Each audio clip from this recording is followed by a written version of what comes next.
Hey guys, thanks for tapping in on this video. I want to remind you that we are crowdfunded and dream-driven around here. If you would like to support the show, head on over to patreon.com/pigeons420. With your support, we can interview some of the biggest minds in our space right here. Thank you so much to our members. Thank you so much to our patrons for supporting the show. And thank you for watching today's conversation. Ladies and gentlemen, I'm very excited to welcome Rasta Jeff in the house. Jeff, how are you, brother?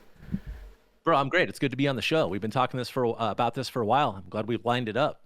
Dude, especially with the holidays right around the corner, man. It's a little difficult to kind of get two guys to line up their schedules, two busy guys. But man, we managed to make it happen.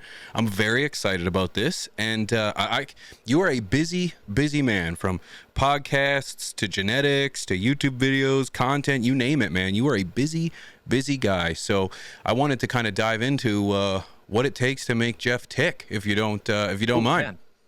Yeah, bro. Thanks for noticing the busy, but yeah, let's jump in, dude. This brain is an open book. I love to hear that, man. I love to hear that. Just to get things started, for anyone who doesn't know, for the couple people, who is Rasta Jeff? Oh man, that's a crazy good question. Well, I'm a father. I'm a good dude. I'm a son. I'm a Rasta man. But what you guys will all know me for is my genetics. I am the sole proprietor and head breeder for IRIE Genetics Premium Seeds. I make some of the finest ganja seeds on the planet. And also I host a podcast called the Grow From Your Heart podcast that will guide you through growing those seeds. And then I just try to be a part of the community. I try to help out as much as I can. I feel very compelled to help the community. I learned a lot. I absorb a lot of knowledge quickly, and I feel like I talk a lot. So I feel very compelled to put that knowledge out there and help people grow. They've been fighting down this plant for a long time, and I'm against that fight. And I'm against all the gatekeeping. I want to end some of the gatekeeping in the knowledge in this industry. We should all grow top shelf. It's medicine. We should grow the best we can. So that's who I am, I think. That's who I try to be.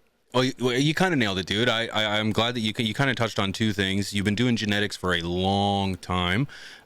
You've made the name IRIE Genetics world famous, man. And hats off to you, because I feel like you've really let the plant and the lineage speak for itself without the hype.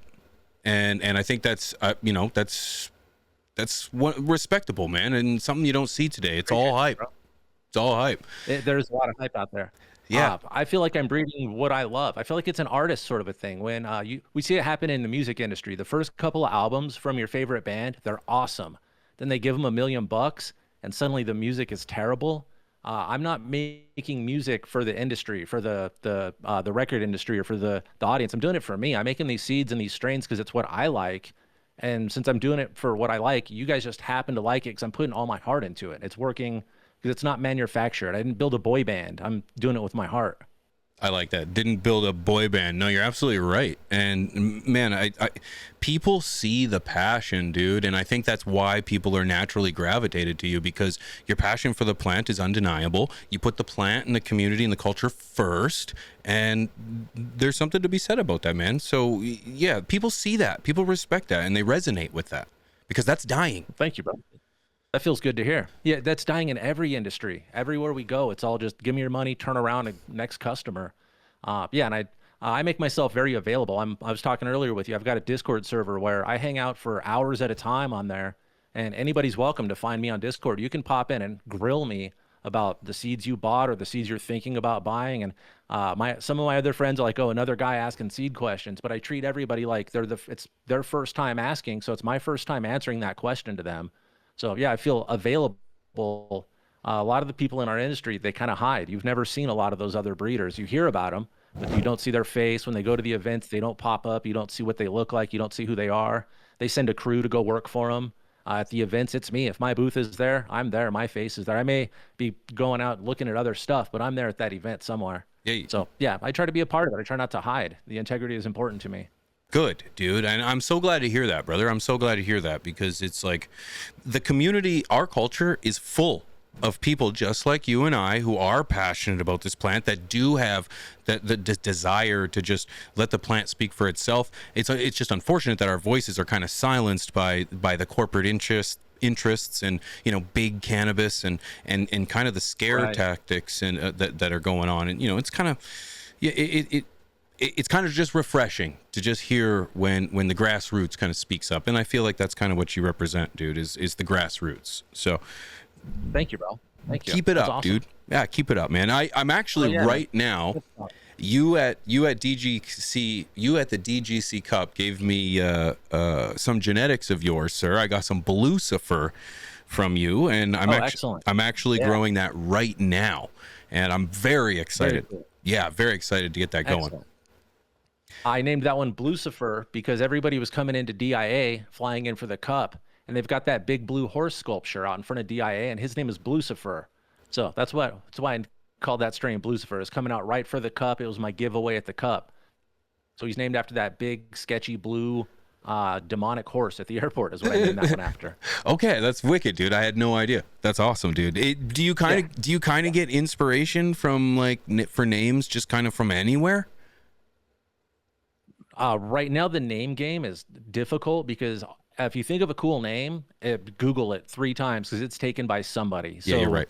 I do find inspiration in weird places. A couple nights ago, I was trying to name a strain, and there's a fish video. I'm a big fish fan, and I had a fish video on my screen, and they started throwing glow sticks. And I said, well, glow stick. And that's the name of one of my upcoming strains is glow stick, inspired by a fish video. They just happen to be throwing, I was thinking like positive, uplifting words. And I've used Arise and Firefly and all those sorts of things. I was trying to go in that realm, and it just wouldn't come to me. But then they threw a handful of glow sticks at the concert, and Glow Stick, that was the name. So yeah, it's just random. Oftentimes I do go to the group for help. I'll ask social media for inspiration or the Discord crew for inspiration. One time Mike was talking, my best friend Mike was just saying a sentence, and he said something about, and that's that Afterglow. And I said, dude, stop talking. Afterglow is the new strain name. Like, it just came out of nowhere. Dude, so, yeah, it does come from that. random places. I've got a list, but I rarely even use the list anymore. Those are all things that I wrote down and probably won't use. Dude, I love it. I love it. You take the inspiration when it comes, man, and you run with it, right? You run with it. I love that. I absolutely love that. So then, like, I just thought of this right now. So then you, if I may, you're not too concerned about, say, keeping homage to the original names or genetics in any way, or does that mean anything? I would love to, but yeah, I've got Bubble Goat and Gorilla Goat and a couple of those that are obvious, but it gets silly. I'd rather have something creative than although when it was Sour Diesel Blueberry Cookies, I put that on the label because nothing's going to sell better than just Sour Diesel Blueberry Cookies. Anything else was burying the lead. But my computer keeps telling me that there's an update or something. So if I flicker out, I promise you I'll come back. Okay. But no, I try to have fun with the name games. I try to keep with the vibe. It's like naming an album or something. You know, when an artist puts out a record or an album, they get to name it, and that's kind of my work. I get to something that will represent that. I wish I could keep I just did root beer GMO to the cream. I really wanted to call it cream soda. There's 5 other dudes out there with cream soda. So even though I want to try to do that, it's all taken. All the cool stuff is taken. So we got to get real creative now. I'm down with that, dude. You know what? I think, like you just said, the root beer, the GMO, and I think the homage is in the story. The homage is in the plant. It's in that conversation that you're having with your buddy when you fire up a bowl and you're telling them that, hey, I came up with this glow sticks. Yeah. And it's a combination between root beer and GMO or whatever. I'm just putting the two together, and it's like that's right. Where the story, that's where the homage happens. It's in the story itself. So I'm kind of with you, dude. You're right. Like to find a good name, Google it because someone else has already used it. That's a really good point. It's 2025, dude. We all went through Hotmail, man. So it's like we've all used the names. Yeah. Oh yeah. Yep. Anything with lemon in it is all the lemon stuff, all the cake stuff. That's all taken. I'll give a shout out to a couple of friends. We were in the chat the other night. A guy tried to say Jolly Rancher and said the name Jolly Roger, and that became a strain. So shout out to Dave for accidentally naming Jolly Roger. And my friend Val says everything is Peachy Keen Jelly Bean. She's just a silly, lighthearted lady. She said Peachy Keen Jelly Bean. I named a strain. It's Peaches to Arise. That became Peachy Keen. So there's where some of the inspiration comes from, completely organically, and honoring my friends. So they get some of that excitement. Now, my buddy Dave has a pack of seeds that he named. I love that. Yep, it's in the story, dude. It's in the story, and that story right there. Now I've got a little bit of that in me. I get to share it with the next person, and on lives the lineage and the homage, if you will. Dude, I love that. I absolutely love it. Yeah, I agree with you. I think it can be very tough to kind of maintain. You can only get so creative with the same 3 words, right, over and over and over again, and it becomes a little bit tough. How did you get? I'm sure I know you've answered this, but how did you get into weed, into growing? Oh man, so got into weed. I've been around weed for way longer than I should admit. I have 3 uncles. 2 of them are gone. Rest in peace, boys. I love you and miss you. The main 2 I'm going to talk about are gone.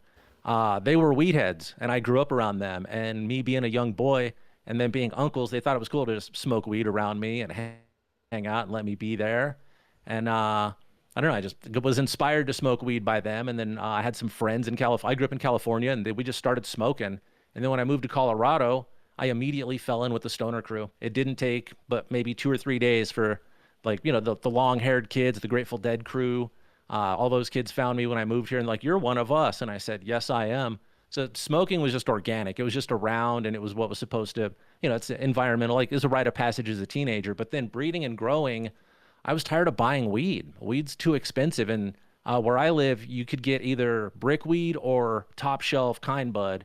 And the price difference was crazy. And the availability was crazy. And I realized that I could just grow this. I could hang up some lights and do it.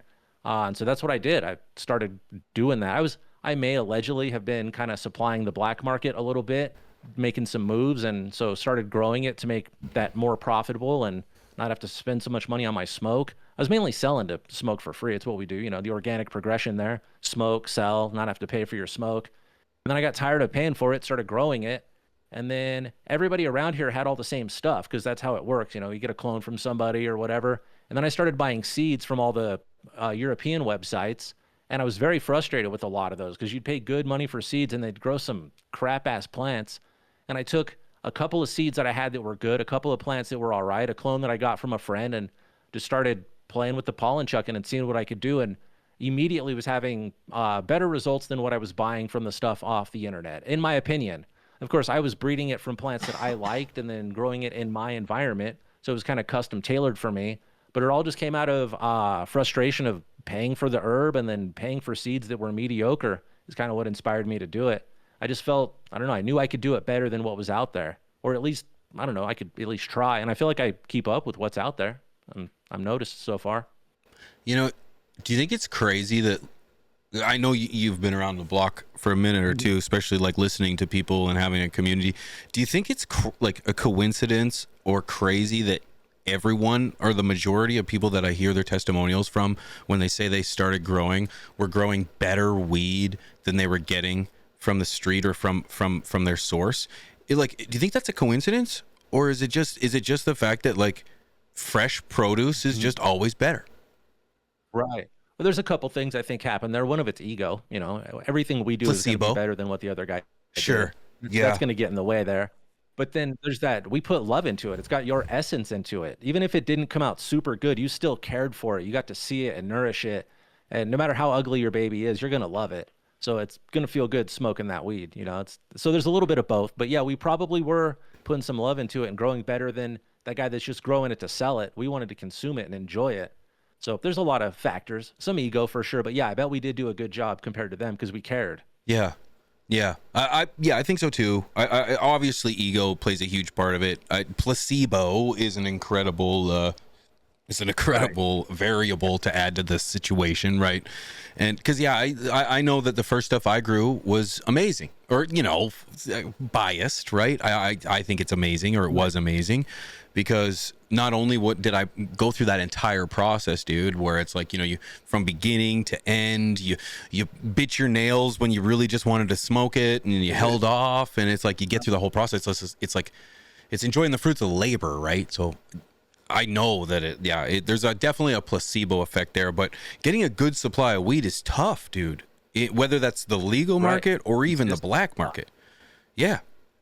I don't know about where you were from, but I always remember when I was a kid, it was like that September, October time was dry, dude. Yeah, dude. Never any And then weed. early December, we got what we called Christmas bud. It was always that fluffy new green Christmas bud right at the start of December. Yep. Yeah, Yeah, dude. that's how it went around here too. Yeah, And waiting for harvest time. that's it. Yeah. Yeah, that's it. But Those harvests. that's part of what inspired it. And then the kind buds started popping up as we got older. We found people that were growing their own, and that's kind of what inspired us. It's like if that guy can grow weed, I can grow weed, dude. Yes. Because that guy over there is missing some screws, and I got most of mine. So. You're 100% right. Did you ever have Most like of them. me too. Did you ever have like an aha moment when you're like, do you remember the moment when you were like, I can do this. I can do this. You saw grow, or do you remember your moment? I had a mentor. Shout out to a guy named Tom Sexton. I was growing some weed and I was doing all right. And then he said, if you really want to grow, take these clones. And he gave me a couple of clones and I grew them. And I came back and I showed it to him. And he was an old Southern man. He politely nodded and said, I think you grew a little better medicine than myself. Oh, wow. And just for my mentor to tell me that I took his clone and grew it better, that was when I knew I was onto something. And then he owned a dispensary and I was his manager. He allowed me to put my product on the shelf and my stuff was selling. It was moving. So that's when I really knew I was doing something right. That's part of what opened my breeding door too. That's when I started thinking maybe I need to make my own projects and my own crosses here. Genius, dude. How long have you been breeding for? I'd say since about 2008, 2009 officially. There was some pollen chucking before there, but I never put any thought into any of that. I'd say about 2008, 7, 8, 9 is when I really started getting into it. And then I really focused on it. I've been doing just IRIE genetics, no other businesses backing it up since 2017 is when I went basically solo and just did just the seeds and consulting and podcasting. That's awesome, dude. 2017, and man, that's a minute, dude. And doing breeding since 08, Yes. dude. I think I started growing in 08, 07, somewhere around there, 06. Like, yeah, it was a long time ago. And like you said, even yourself, I wasn't breeding yet, but I was definitely just like growing without any real. I wouldn't say I went pro, if I could say that, until like almost a decade later, dude, where it was like, okay, I can finally grow it now let me see if I can manipulate it. And that's when it was like, wow, that's when I really started to learn. And this was probably like 2015. So I'm pretty novice, dude, in general when it comes to growing, and I learn every day to this day, because it's like the plant is full of so many surprises, bro. Yeah. Oh, when we switched to LEDs around that time period, I murdered 2 crops in a row with the LED lights. I didn't know what I was doing.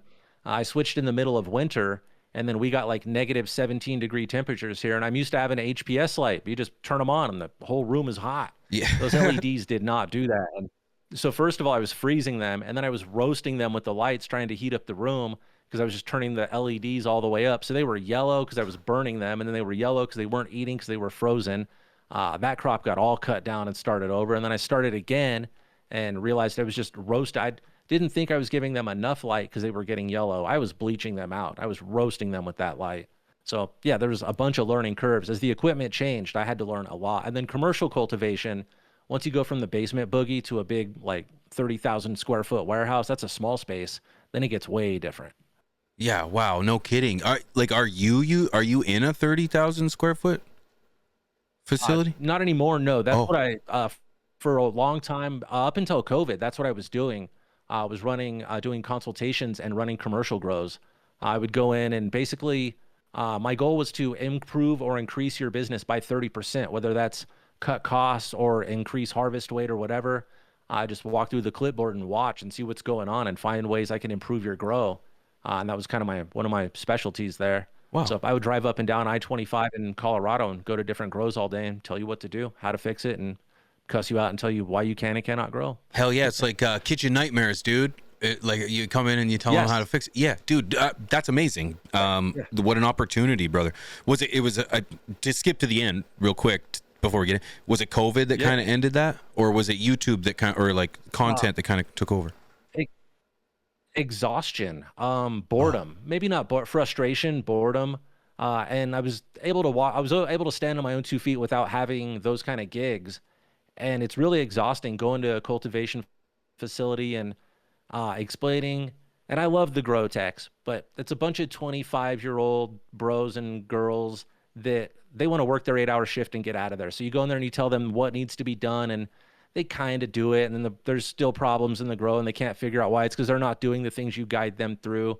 And a lot of the people were receptive to the guidance, but a lot of times dealing with ownership and being the guy between ownership and the employees was kind of hard sometimes. So it just got stressful and not exciting, and I didn't need it. It was a headache that I didn't require to survive with, so I just kind of let it fade out.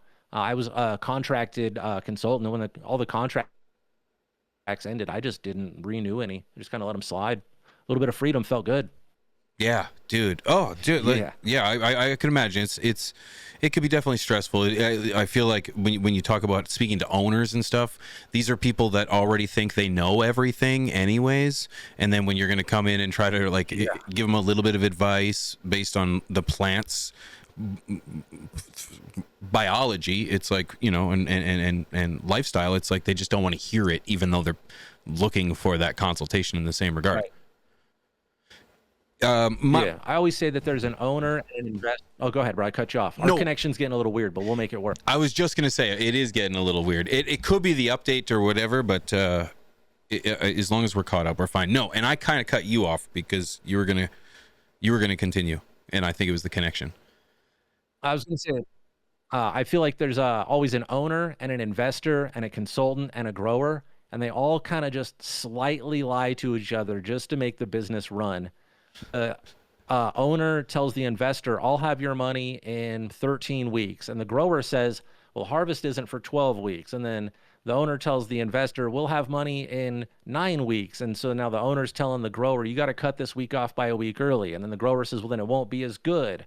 So there's always this wheel of like just trying to make who happy. And then being the consultant, I got to be the guy in the middle to find how to make the owner happy so he can pay his investor, but also make this grow the best it can be without cutting corners. So yeah, there's a lot of wheels turning, a lot of lying, and a lot of not necessarily the ownership kind of fibs, I guess is what I should say. I don't want to call anybody a liar, but you know how owners of large businesses can juggle things. Sure. And of course you've got nobody wants to lose their job. So you can only give negative news for so long before it's like, okay, we need to change up management. Right. So it's it's a corporate, it's the corporate cog wheel. And this, at the end of the day, the ultimate say price is paid to the consumer, the farmer, the one that is just trying to make a living, the ones that are just trying to consume good product at a reasonable rate. And they're the ones that end up getting, poor product, rushed product. And that's unfortunate, dude. And that's what leads to guys like you and I that are like, you know what? I can do this better. I know I can. And in fact, do it better. Oh yeah. I've been pretty happy since I left the commercial industry. Been kind of a free agent and doing what I want to do. I'm the boss. If I want to take a day off, I can take a day off. If I want to go see fish for 4 days in Vegas, we'll go see fish for 4 days in Vegas. It's a beautiful thing, brother. It's a beautiful thing. It's the autonomy of it all. And dude, I'm sure having the ability to create content and talk to a community, and I'm sure that there's portions of that like definitely make it a lot easier, in regards to having a job where it's like you're just talking to people who don't want to hear you versus talking to a community that's receptive and seeking information and just listen to what you have to say. It's an incredible feeling. Oh yeah. When I go to events like the Dude Grows Cup, there's a line for 30 minutes of people standing in line waiting just to tell me that they listen to the show and how much I've helped them. And it feels really great. It's a lot of work to be, I hate using like I'm a public figure or whatever, but people know who I am when I go to events. It's a lot of work being like, it feels like you're on the spotlight from the minute you pull up in the car. I always tell Mike as we pull up, I go, it's time to turn it on, bro. You ready? Because the minute we get out of the car, people are like, Rasta Jeff, Mike, what's up, guys? High five, high five. It's a lot of work, but it is so worth it. All of that, just those 2 days at the Dude Grows Cup are worth all of the years, maybe some struggles and problems and running late for things and trying to get things together. That weekend will recharge all of it. And then I get emails every day from listeners like, dude, you saved my crop, or your seeds are amazing. Or there are people that are running commercial facilities with my seeds that are feeding their families, and they've got employees that are eating because they're trimming my bud and growing the stuff that I mailed them all the time. So, or trimming the seeds that I mailed them. They're making a living off of that. So yeah, that's a great feeling, knowing that there's people out there living off my work. Dude, it is an incredible feeling, brother, and it's generational, man. People are going to be talking about, good work, good genetics, and good people for a very long time, man. I kind of made I'm making a series on my channel about like diving into important figures in our space, even like the content creator space. I did a video on Subcool because I feel like there's people like him who have had instrumental impact on people's perspective, people's growing abilities, and it's just really sweet to be able to spread that message. So it's like people are going to talk about this for years, man, because like weed is so novice. Yeah. Like weed is like we're at the cusp. Right. We're at the cusp of like big change, and in my opinion, weed's always in a different state of like excitement, right? And did you happen to see that? I appreciate that. Cannabis was rescheduled too? I did. I wondered if we were going to touch on that today. I did see that. It was one of the things that had me distracted today. And shout out to Subcool. You Sorry, I touched on a lot. Subcool. Sorry. I'm not going to throw us too far off schedule. If it weren't for Subcool doing his weed nerd stuff and the way he approached things, I would not exist in the way that I do. Subcool gave me a lot of solid advice on what to do, and then also showed me accidentally what not to do in this industry. We learned a lot from Subby. Shout out, old guy. But yes, I did see the schedule changing. I am not politically educated enough to know exactly what that means yet, but I've been reading, and I'm not sure how I feel about it. I'm concerned for the future of our community, not the industry, but the community. Yeah. Good caveat. I'm not smart enough to really know anything either. And, I don't know who it was that said that, he who knows nothing at all. But it is I think regardless of what I think, it's a big shift in cannabis culture following this rescheduling. This is going to be a massive change one way or another. That I know. Right. It's going to take several months for the rules to be written or whatever changes they want. They have to write all of that. They have to put all that in place. Then they have to enforce it. I don't want to be too conspiracy theorist, but it sounds like they're just throwing things at us to distract us from the other things. Because every time one thing is supposed to be due, they pop us with another big thing instead of giving us that one thing we're after. I think you and I think very similarly, brother. I got a feeling. Yes, I do enjoy getting very conspiratorial. I also enjoy getting very political. I went to university, if that means anything at all, and I graduated majoring in political science, minoring in philosophy. Oh, okay. And I don't know how I did it myself. Oh, wow. However, thank you. Politics is an incredible game. There's a big difference between politics and government. And in my opinion, politics is amazing. And when you try to think about ways to herd a civilization so that we can live cohabitively, Okay. Yeah, cohesively, that's the word I'm looking for. When you're trying to live as a community, it's like it's tough to be able to regulate that, and you do need some form of regulation. I don't think anarchy is the answer, and so you get the political game. Unfortunately, the byproduct of that is government, and government is slow. It's cumbersome. It's often very, very I don't know. It doesn't get things done in the way that it perhaps should, and so therefore, you get this like clump of just bureaucracy, for lack of a better word. And so I think it's very fascinating. So needless to say, when we think about weed and we think about politics, it's like government has made them go hand in hand. I don't believe that we need to regulate cannabis in a way that really in the way that anything else is regulated. I think it's something that should be almost free of government intervention at all, really. I don't think kids should have access to it. I agree. But other than that, it's like, that's not a government issue, that's a parental issue. And so leave it alone is kind of where I'm at. And so when you speak on conspiracy and speak of a distraction, a weapon of mass distraction, that's what this is, in my humble opinion, because if it was going to be anything, it'd be nothing. It would be there wouldn't be any kind of regulation at all. It'd be hands off. And there are a ton of things, smoke and mirrors. There's a ton of things going off right now where it's like, well, what about this? What about the Epstein files? What about, the Venezuela? What about Ukraine? What about all these crazy things? What about the atrocities that are happening at home, that we want answers for, that just simply don't happen? And all of a sudden you get cannabis. So I think you and I think very similarly in regards to the distraction, but I don't want to put words in your mouth.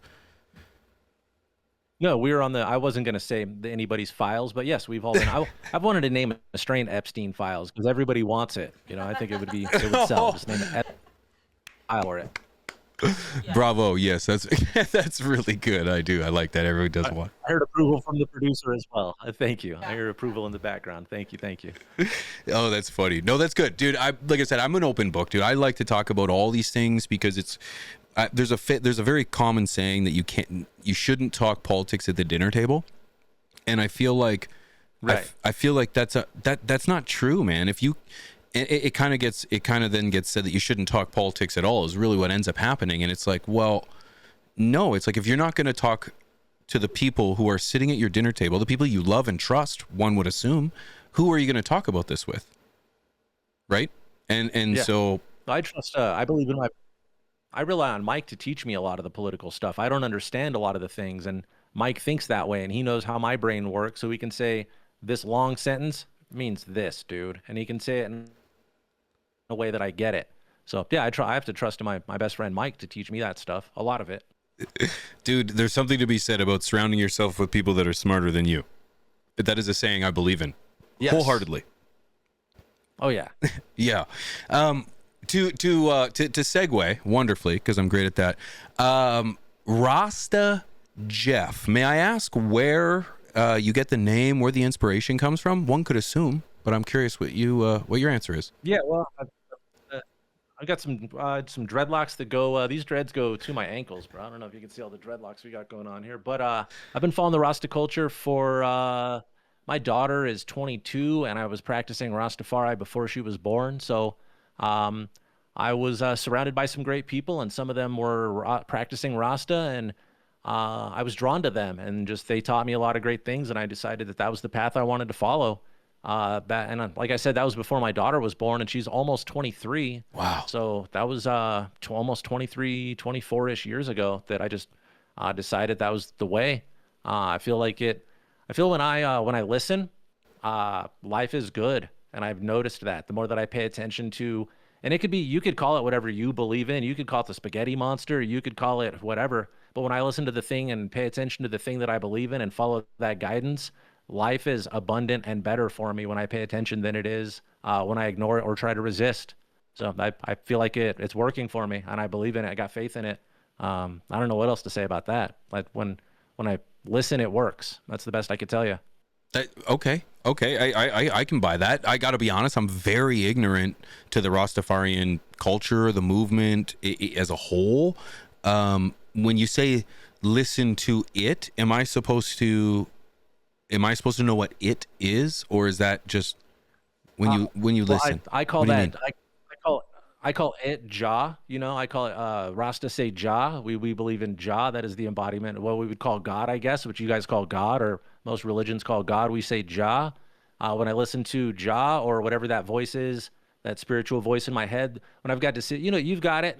You just probably call it something different. When you got decisions to make, there's one guy on your shoulder going, "Hey, you could do it the easy way," and there's the other one going, "You could do it the right way."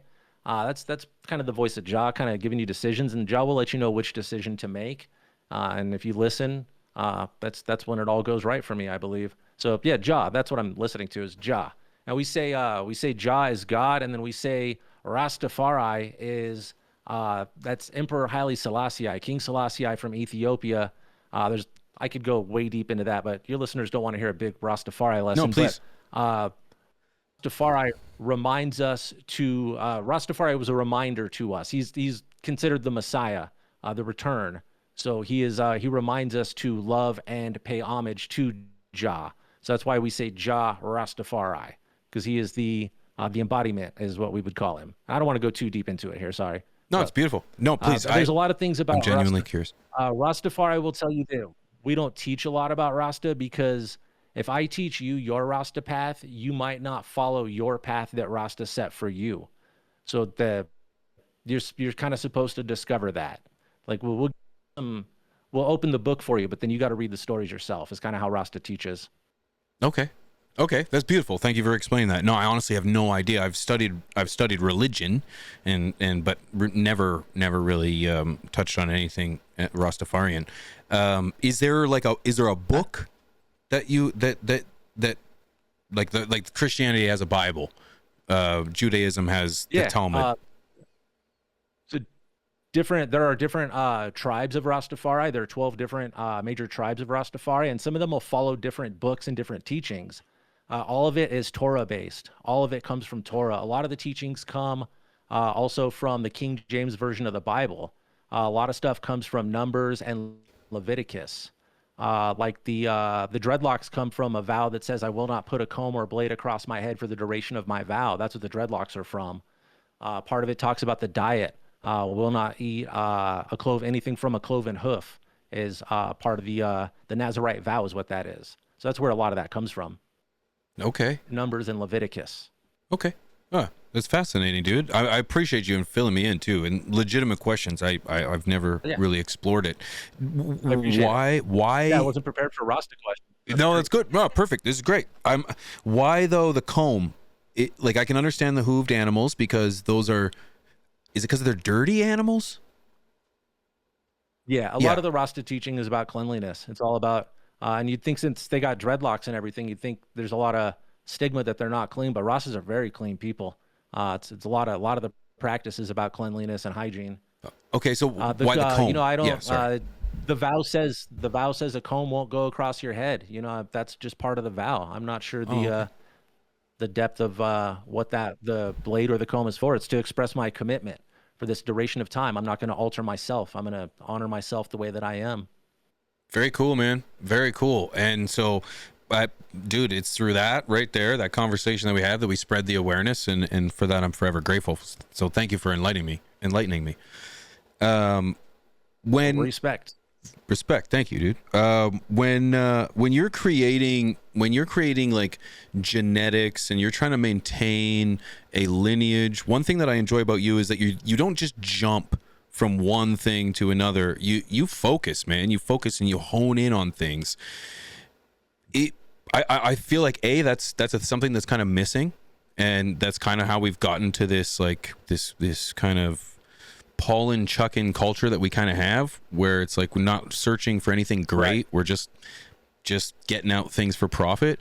That's one thing that I really appreciate you, is working your lineages down, because that's dying. And dude, a part of that to me is kind of just what you're talking about in regards. This is why I thought of this is how you are listening, and you kind of find something that speaks to you, and you kind of get to know it, and you kind of just let it guide your lifestyle and kind of guide your principles. So I can kind of see how, your lifestyle, your principle, your choices infect your way of work and your design. That's pretty amazing, dude. But I tried to put, I don't even know how much I tried, but I tried to put a lot of my personal energy into representing the company, because it is me. My face is on some of the packaging. So thank you, bro. I appreciate that you're noticing that, because I am putting the whole brand used to be, the slogan was "Grow from your heart and breed with love."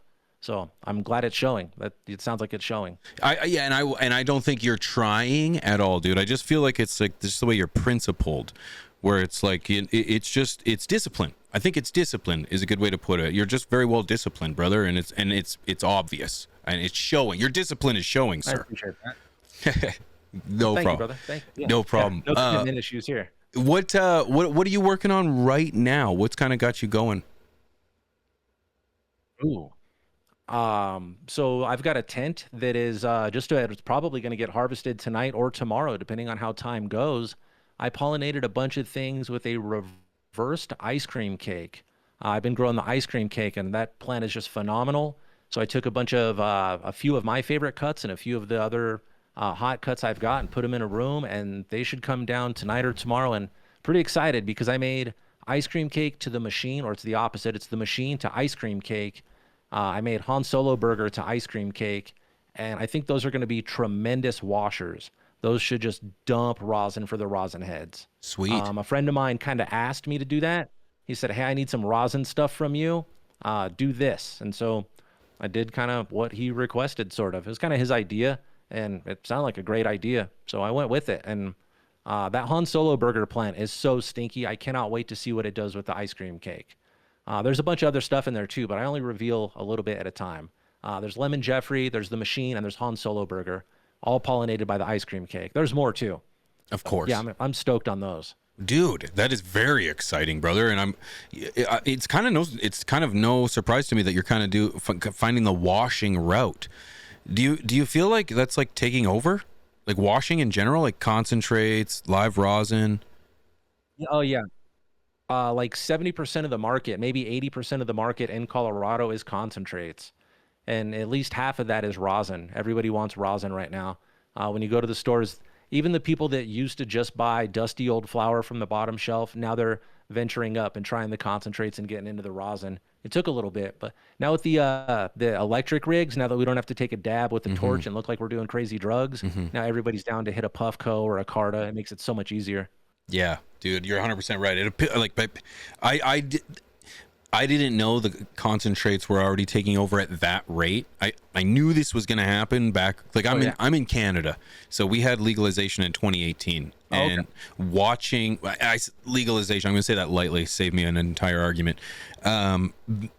Seeing the proliferation of people that are exposed to weed now, like you got the soccer moms, you've got the old folks that were really waiting for it to legalize for them to consume because they just didn't want to break the law, and I don't blame them whatsoever.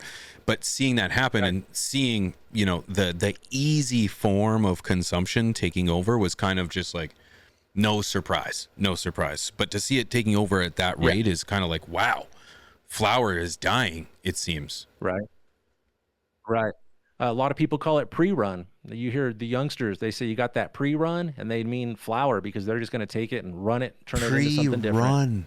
Oh, dude, that's a saying now. Yeah. That pre-run. Oh my God.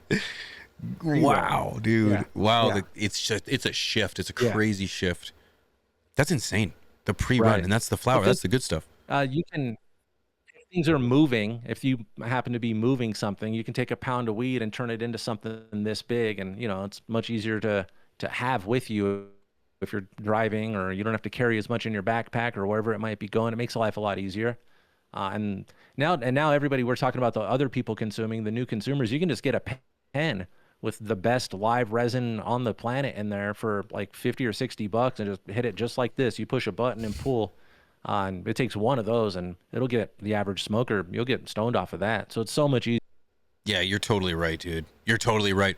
The old Benjamin, dude. Yeah. I like even when you're on the go, if I'm like if I'm at an event, and it's just that much easier to just rip it and zip it. You know what I mean? Rather than pulling out a whatever and rolling it or doing dabs or whatever. Yeah, it's convenient. I personally don't enjoy the high over smoking a good bong rip or a blunt or something. I prefer the flower myself, but maybe that's just the heady in me. Maybe, I don't know.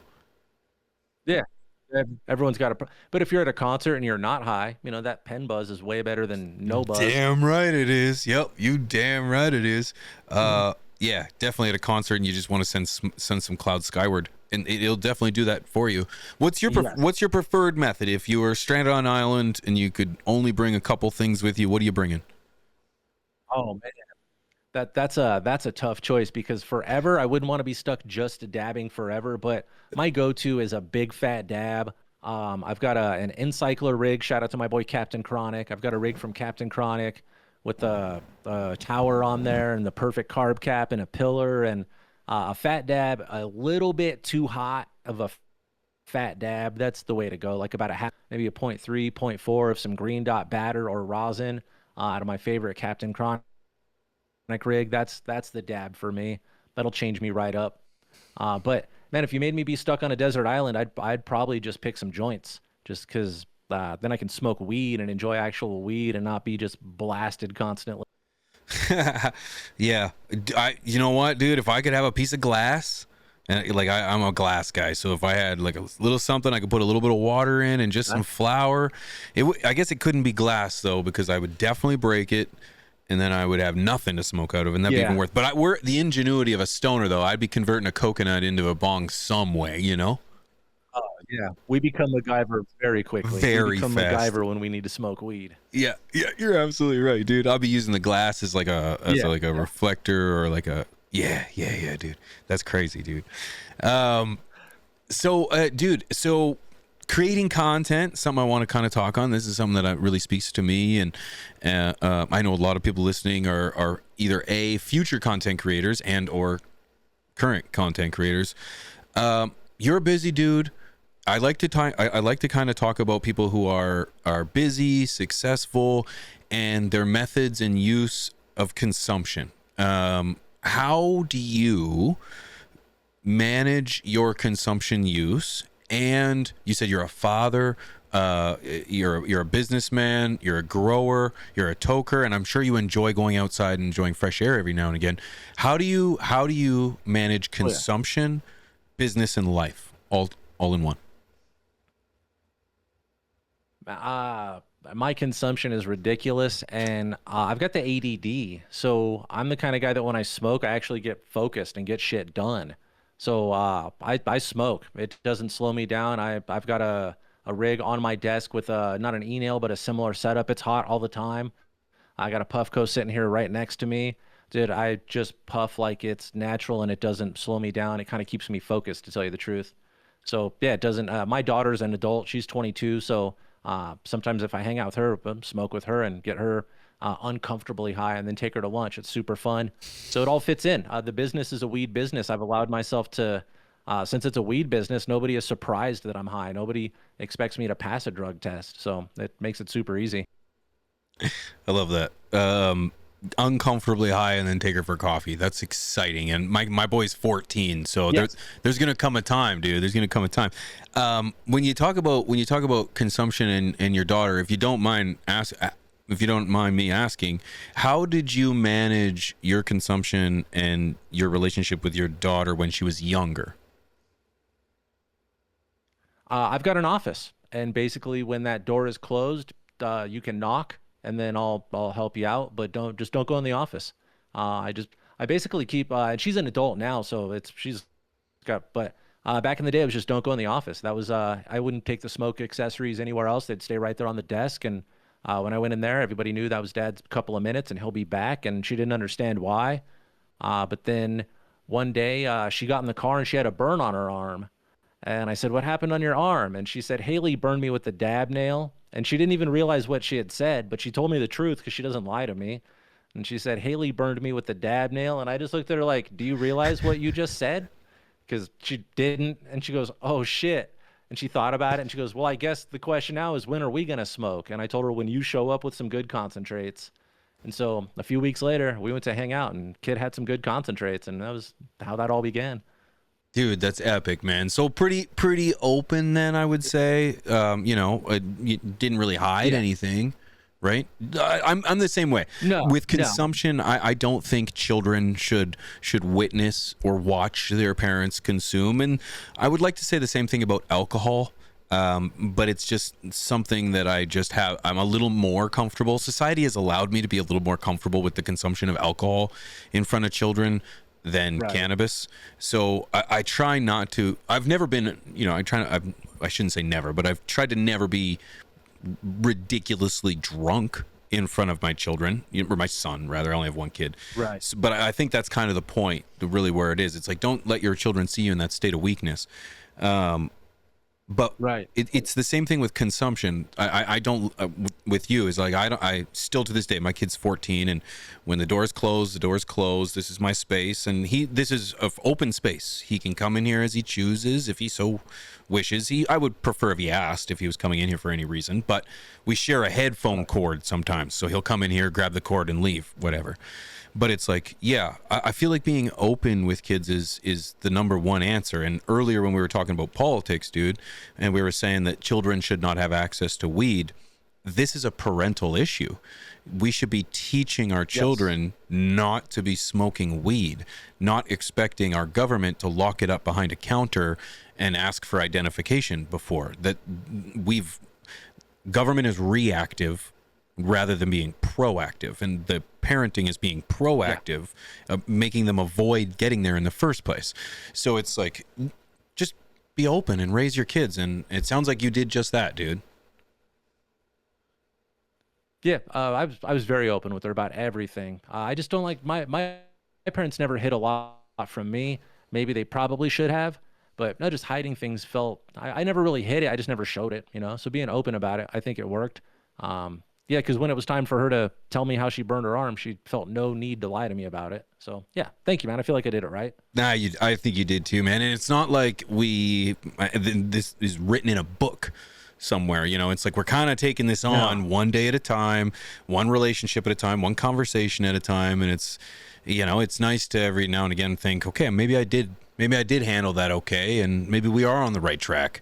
And so to be able to sit down and have a good conversation, and in our case, a good session with your kid, I think that's a win all in its own. They're comfortable enough to be vulnerable with you, you know? Oh yeah. Yeah. Oh, she's super cool too. She's really cool. Shout out to my kid if you ever see this. She doesn't watch any of my stuff, but shout out, kid, if you see this. That's too cool, dude. Yeah, shout out to her, man. When was the first time you got high, dude? Do you remember? Oh, dude. So I don't. I was talking about my uncles earlier. They were just me. The generations before me, they were just like me, dude. But we had an office. We had like a family house, and then in the back was like a garage with an office in the corner. And my uncle Eric used to have all his buddies over, and they were smoking the bong one night, and I was hanging out in the office. And when I left there, bro, I didn't smoke, but I was stoned. I was like, what the fuck? And then I was like, that's why that's what they're doing. They're stoned.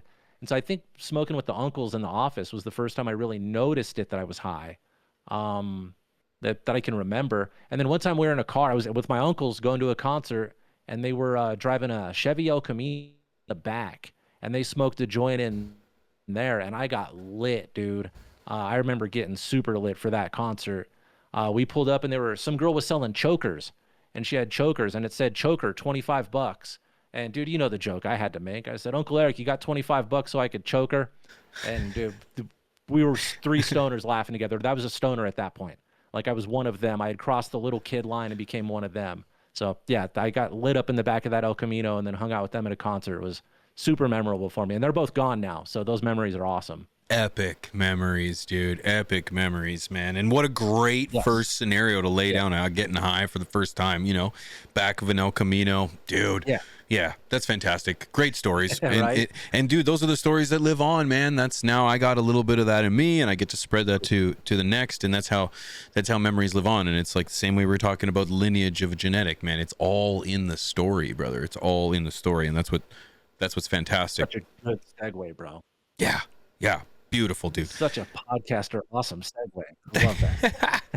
Thanks, dude. You know, we've been doing this long enough, right? It just comes natural to a certain point. Right, yeah. Dude, right, okay. So one thing I wanted to backtrack, because when we're talking about weed and getting shit done, dude, what does an average day for Rasta Jeff look like? What time you getting up? What time you going to bed? Yeah.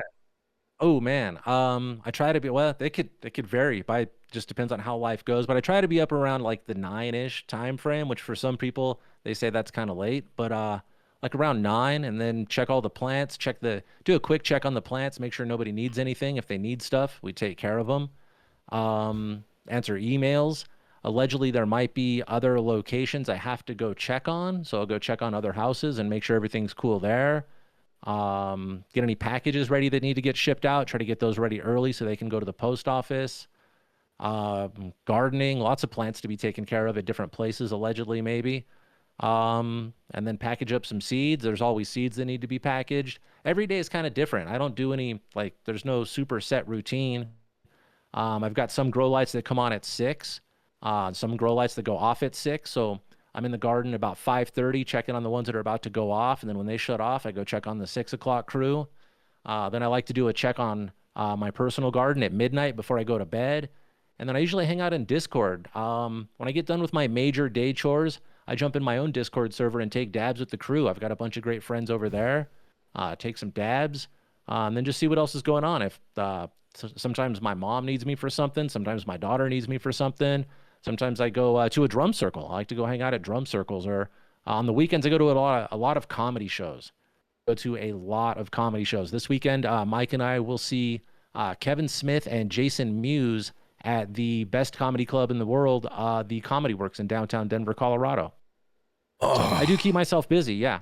But no day is the same. No 2 days are the same. Thursday is usually podcast day. I'm here with you, and then I'll do my show later. So yeah, I stay pretty busy. Dude, I love to hear that, brother. And I love to hear that you do get outside. You do touch the grass a little bit, because I find I live in the middle of nowhere, dude. The closest town to me is half an hour away. And I'm very out of touch. Oh, wow. Yeah. I shouldn't say out of touch, but it's like it's very easy to just get lost in this space, and just the internet just takes me away, dude. And I've got to make sure I get outside. Yeah, got to. So it's good to see you doing that. And you're going to see Kevin Smith, dude. That's going to be fantastic. Yes. Yeah. My neighbors on each side can probably hear this recording right now. Is how close my neighbors live. Like, they're probably listening to this show right now. But yeah, Kevin Smith, the guy that did Clerks, Mallrats, Chasing Amy, Dogma, all that good stuff. He's one of Mike's, like superheroes or whatever you would call him. He's one of Mike's dudes. And Mike and I go to a lot of comedy shows. I always drag him to my dudes. So Mike saw this one and he said, "Let's go." So we got VIP tickets. We're gonna go meet Kevin Smith, hopefully. Wow. That's going to be so cool, dude. Good for you. Good for you. It's very exciting. And I love to hear that you keep your day. Pictures. Say that again. We will post pictures. So keep an eye on the social media. We'll post pictures after it happens. Good. Perfect. Do you find, that's funny, I just changed my question entirely based on that right there. Do you find like you have like, I find when I go to these things, I always forget to pull out my phone, dude. I always forget to get, like, I work really hard to avoid my cell phone at all costs, and I will get sucked into a moment, and then I'll be done, and then I'll be like, damn it, dude, I didn't get any photos, bro. Not a single photo. Yeah. I guess the older I get, the more I've been trying to focus on things instead of being this guy the whole time, because I watch people doing that. I just went to a 4-day comedy festival, and I, like yourself, I barely took any photos or videos. Just a couple of very key moments that I didn't think anybody else would ever believe. I snapped a couple shots of those, but yeah, I didn't take many photos. For the Kevin Smith thing at that club, they lock our phones up in it's like a, I don't know, it looks like if you remember Body Glove, it looks like Body Glove made it. It looks like just a little wetsuit for your cell phone. And it's got the thing like at the mall when you can't shoplift, they put one of those on there to close it. So you have to go press it against a thing at the end of the club to get it open. So you can't use your phone during the show at all. But there's a meet and greet after. Most of the guys hang out in the hallway and you get to meet them. So that's where the photos will come from. But yeah, I've been trying to stay off the phone, dude. I feel that also. Be more present. Yeah, dude. I'm trying really hard. I'm 38, but it's like our kids are getting older, dude, and it's like I'm trying to just be present, bro. And the fact that our cell phones have the camera on it, it's got all our social medias on it. It's like literally there's no reason to put it down, and other than the other human beings in the room.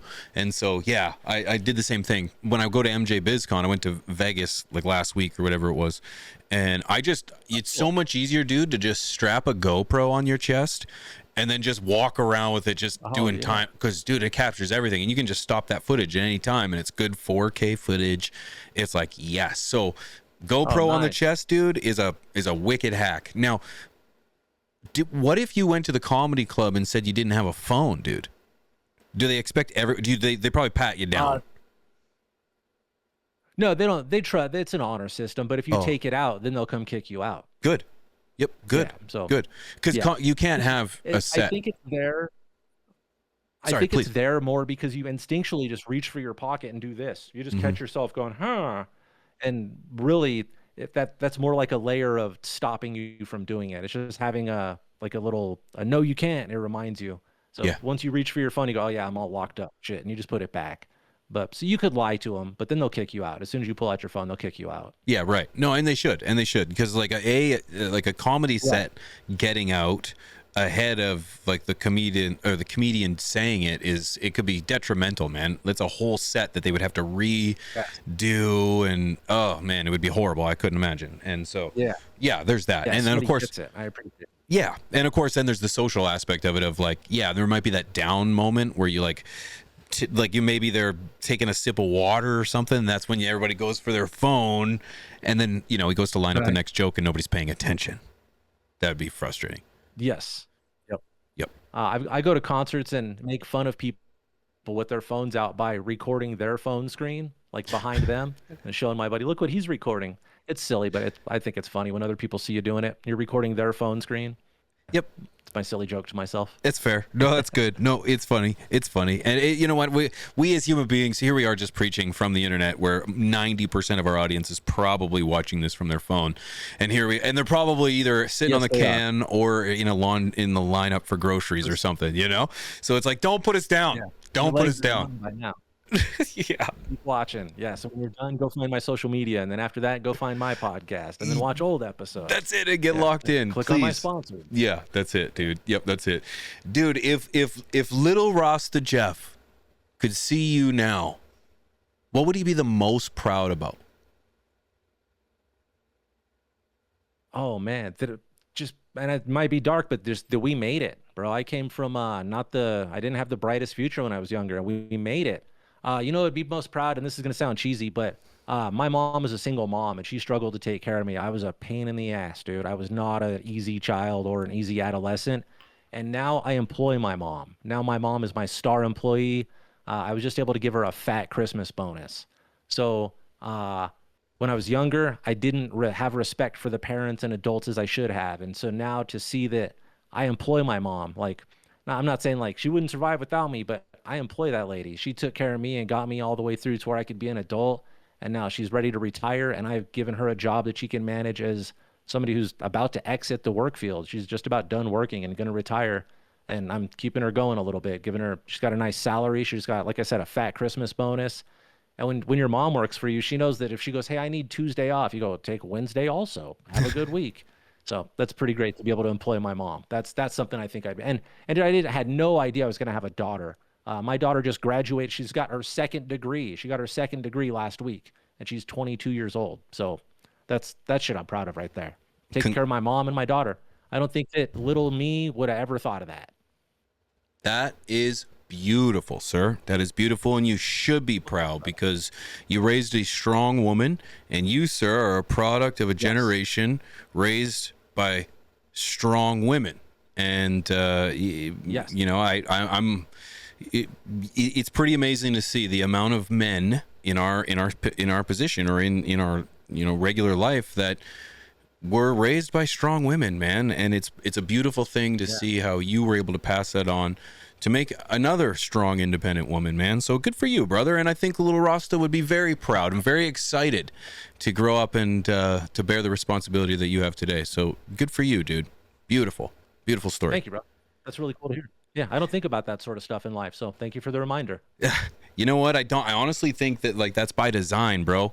We're overworked. Yeah. We, you and I are very blessed, I'm going to say, right? There's a lot of people that work a lot harder than you and I do, who are well underpaid and overstressed, and it's by design that we don't have time for ourselves to question authority and to be free because, well, we simply will fight back and we'll resent and rebel, and that you can't have a population who rebels. So it's by design, that's dude. It's by design for sure.